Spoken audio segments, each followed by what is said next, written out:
नमस्कार, जोहार। हमारे विशेष कार्यक्रम में आपका स्वागत है और आज हमारे साथ हैं असम के मुख्यमंत्री हिमंता बिस्वा शर्मा। आपका स्वागत है मुख्यमंत्री जी। पहला सवाल ये कि 23 तारीख को क्या होने वाला है? मेरा लगता है कि बीजेपी कंफर्टेबली चुनाव जीत जाएगा। लेकिन किस आधार पे आप कह रहे हैं? देखिए, क्योंकि 2019 और 2024 का लोकसभा, इसमें बीजेपी पीछे रह गई थी। देखिए, आधार देखना ये सेफोलॉजिस्ट का काम है। हम लोगों को जनता से बात करता हूँ, जनता से एक हमें कॉन्फिडेंस मिलते हैं चुनाव जब शुरू होते हैं, और उसी आधार में हम लोग बोलते हूँ। लेकिन आधार क्या है? आधार पॉजिटिव है, नेगेटिव है, जो मैं बोला हूँ वो सच है, सच नहीं है, ये तो सेफोलॉजिस्ट का काम है। लेकिन जहाँ तक आप बोले आपका कॉन्फिडेंस कहाँ से आया है, हमारा कॉन्फिडेंस कार्यकर्ता से आएगा, हमारा कॉन्फिडेंस जनता से आएगा, और हमारा कॉन्फिडेंस जनता का मूड से आते हैं। और आप किस मुद्दे को लेकर के जा रहे हैं? दो मुद्दे प्रमुख रूप से आप लोग उठा रहे हैं, रोटी बेटी माटी और घुसपैठ के मुद्दे। इस पर आपका क्या टिक है? हर दिन आप लोग यही कह रहे हैं। देखिए, पहले जब हमें ये मुद्दा उठाया था तब लोगों में जितना इसका सरसा होते थे उससे आज ज़्यादा सरसा होने लगा। हर मीडिया वाला आके हमें यही पूछते हैं, और जनता से भी जो मीडिया का सरसा हो रहा है, मैं देख रहा हूँ यही सवालों पर सरसा हो रहा है। मतलब इशू को खड़ा करने में हम लोग कामयाब रहे। अभी इससे कितना वोट काटेगा, कितना वोट आएगा, वो तो चुनाव का दिन ही पता चलेगा। लेकिन 4 महीना पहले हमने जो मुद्दा 2 साल लोगों का बात सरसा किए थे या पार्टी का अंदर में सरसा किए थे, आज ये मुद्दा पूरा झारखंड में छाया हुआ है। तो लेकिन घुसपैठ का जो मुद्दा है, घुसपैठ कितना बड़ा मुद्दा आप मान रहे हैं झारखंड में? आप झारखंड में रहते हो, आपको ही मालूम होगा ये कितना बड़ा मुद्दा है। आप संथाल परगना में जैसे डेमोग्राफी चेंज हो रहा है, अभी आप इसको बड़ा मुद्दा मानते नहीं मानते हैं, ये एक व्यक्ति का सोचने का ऊपर डिपेंड करेगा। मेरे लिए ये बहुत बड़ा मुद्दा है, लेकिन आपके लिए ये बहुत बड़ा मुद्दा नहीं भी हो सकता है। लेकिन हम जो पॉलिटिक्स करता हूँ, असम से आया हूँ, हमने जो देखा हूँ संथाल में, जो हाई कोर्ट में जो डिलीबरेशन देखा हूँ या लोगों से बात करके देखा हूँ, मेरे लिए ये बहुत बड़ा मुद्दा है। लेकिन आपके विरोधी कह रहे हैं कि ये तो इसके लिए केंद्र सरकार जिम्मेदार है, और दूसरा कि यहाँ पर आप लोग इस तरह की बात कर करके हिंदू मुसलमान करते हैं। देखिए, पहले कौन जिम्मेदारी है वो बाद में आएगा। पहले ये बात आप मान लीजिए कि घुसपैठी है, फिर घुसपैठी क्यों आया है, कैसे आया है, सेंट्रल गवर्नमेंट दोषी है, स्टेट गवर्नमेंट दोषी है, उसके लिए आप जांच आयोग बैठा दीजिए। लेकिन पहले तो स्वीकार कर लीजिए घुसपैठी आया है। ये लोग बोल रहे हैं कि घुसपैठी आने के लिए जिम्मेदार सेंट्रल गवर्नमेंट है, मतलब घुसपैठी आए हैं, इतना तक तो मान लीजिए। अगर घुसपैठी आए हैं तो ये मुद्दा उठाने से हिंदू मुस्लिम कैसे होते हैं? आप ही बोल रहे हैं कि सेंट्रल गवर्नमेंट जिम्मेदार है, मतलब आए हैं, तो आपको भी तो उठाना सही है ये मुद्दा। तो इतना हिंदू मुस्लिम क्यों करते हैं? उसमें हिंदू क्यों ले जा रहे हैं चुनाव में? मतलब क्या है, आप हिंदू मुस्लिम ना करे और डेमोग्राफी चेंज होते जाए।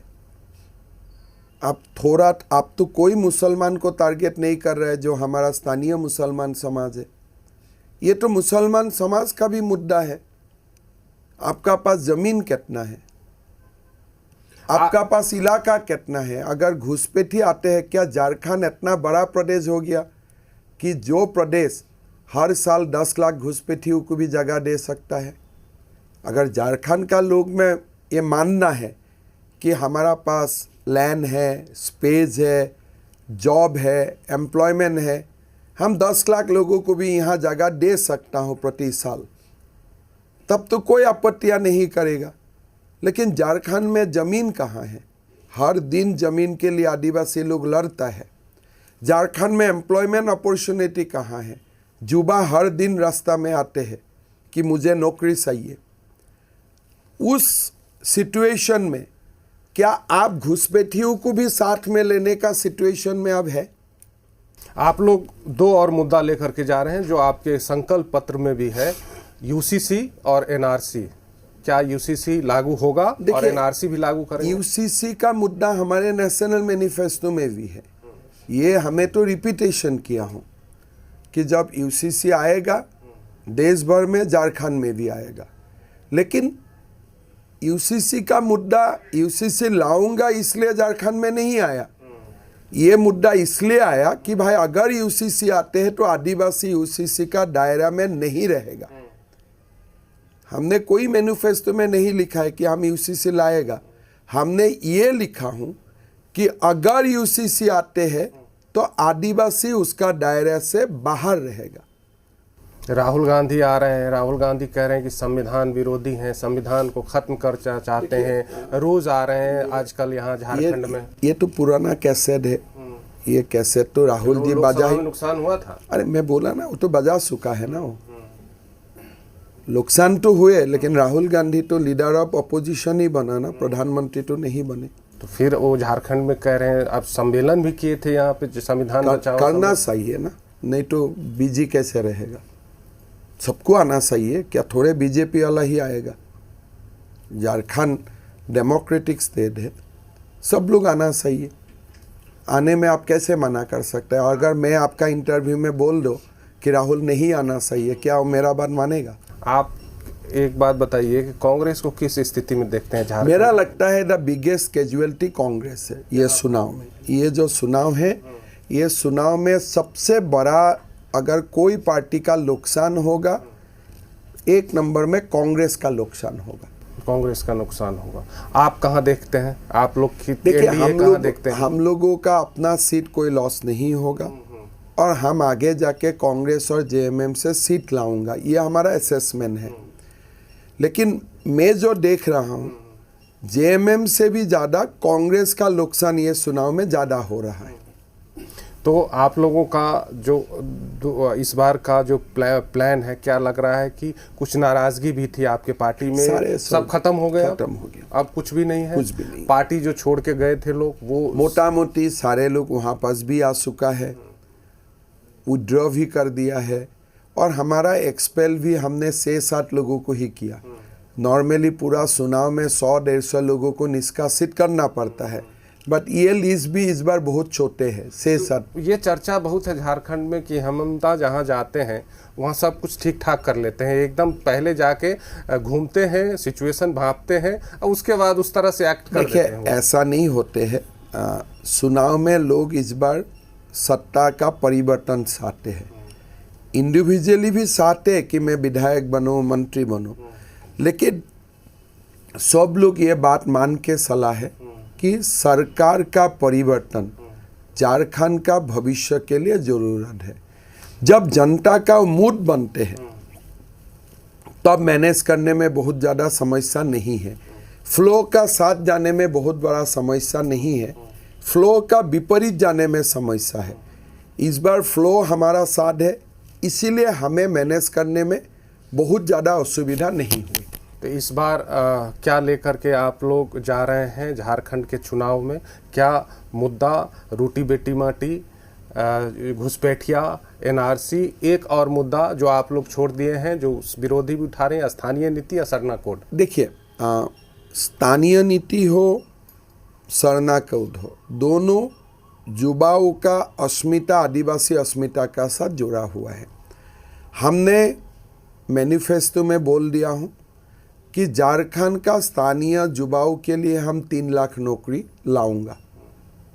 मतलब क्या है? उसमें स्थानीय नीति भी समाहित है, उसमें युवाओं का आकांक्षा भी समाहित है, और हमने बोला बिना खर्ची बिना पर्ची करूंगा, उसमें ट्रांसपेरेंसी भी समाहित है। जहाँ तक सरना कोड का बारे में, लगातार 4 महीना यहाँ का कोई ना कोई ट्राइबल डेलीगेशन से, आदिवासी डेलीगेशन से गृह मंत्री जी बात करते रहे। 2 साल सभा में मैं भी उपस्थित रहे, और मुद्दा गृह मंत्री जी जैसे बताया कि चुनाव का बाद भी ये मुद्दा को हल करने के लिए कोशिश पूरा किया जाएगा। तो अब ये बताइए, मेरा आखिरी सवाल ये है कि एक सवाल आपने कहा था कि आपके घर में भी झगड़ा शुरू हो गए टिकट के लिए। देखिए, मैं मानता हूँ आप और आपका प्रदेश का आप अगर एक मुख्यमंत्री हो तो अपना पत्नी को इतना लाइमलाइट में आपको लाना नहीं चाहते हैं, सही है। हेमंत सोरेन जी खुद एक कैपेबल नेता है,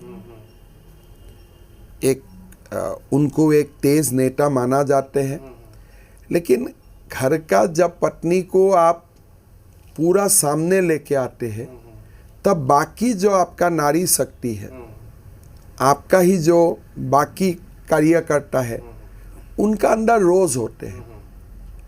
और कोई सारे देश में मुख्यमंत्री है, उनका डाउनफॉल का कारण वही बन जाते हैं कि परिवारवाद। झारखंड का स्थिति मेरा मालूम नहीं है, लेकिन अगर मैं असम में मेरा पत्नी को इतना आगे लेके आता हूँ तो 1 महीना भी मुझको शासन चलाने लोग नहीं देगा।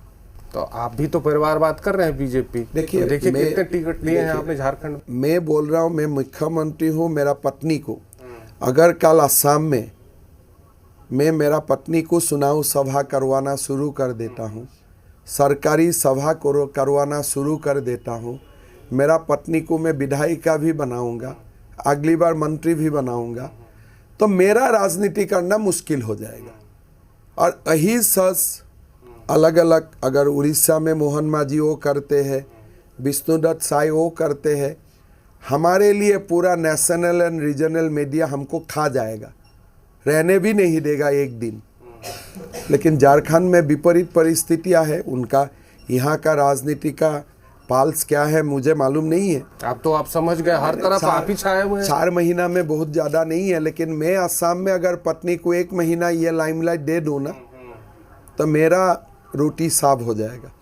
अब बताइए 2024-23 तारीख को कितना सीट? देखिए, ये सेफोलॉजिस्ट का काम है, ये मेरा काम नहीं है। सरकार बनेगा ये मैं दावा कर सकता हूँ। और क्या अगर कमी रहती है, कल आपने एक चीज बोली थी कि अगर कम होता है तो क्या फिर से हो सकता है? देखिए, मेरा कम होने का संदेह नहीं है, लेकिन झारखंड जैसा प्रदेश में हमारा जो मुद्दा है घुसपैठिया का मुद्दा, इस मुद्दा का निराकरण के लिए अगर जेएमएम भी हमारा साथ आते हैं, हमारा कोई आपत्ति नहीं होते हैं, लेकिन उसको अगर आप देखेगा नहीं चुनाव का बाद बीजेपी से अलायंस होगा, वो संभावना नहीं है। लेकिन सरकार बनने का बाद भी आपको विरोधियों का साथ एक साथ काम करना पड़ेगा। तो हमारा सरकार बनने का बाद भी अगर जेएमएम हमें घुसपैठिया का मामला में कोऑपरेशन करने के लिए रेडी होते हैं, हम मिल के काम करूँगा। ये कह रहे हैं जेएमएम के लोग, खुद मुख्यमंत्री भी कह रहे हैं कि आप लोग बाहर से आ रहे हैं, बहरूपिया हैं, समाज तोड़ने का काम करते हैं। देखिए, राहुल गांधी बहरूपिया नहीं है, वो बाहर से नहीं आ रहा है। गुलाम अहमद मीर बाहर से नहीं आ रहा है, वो बहरूपिया नहीं है, हम बहरूपिया है। पता नहीं मीर साहब और मेरा बीच में हेमंत सोरेन मीर साहब को क्यों भीतरी बोलते हैं और मुझे क्यों बाहरी बोलते हैं। एक सवाल और कर दीजिए, एक है तो सेफ है, आप भी काफ़ी बोल रहे हैं, और बटेंगे तो कटेंगे, ये है कि ये नफरत फैलाने वाला बयान है, ये मोहब्बत फैलाने वाला नहीं है। कोई बोलते हैं एक हो तो सेफ रहेगा, उससे बड़ा मोहब्बत का पैगाम और क्या हो सकता है। एक रहो सेफ रहो, इतना सिंपल सा चीज है। उसमें भी अगर कोई पॉलिटिक्स देखते हैं तो उनका दिमाग की बीमार होना पड़ेगा। तो बहुत बहुत धन्यवाद मुख्यमंत्री जी। ये थे हमारे साथ हिमंता बिस्वा शर्मा, असम के मुख्यमंत्री और झारखंड बीजेपी के सह प्रभारी। आप देखते रहिए जी बिहार झारखंड।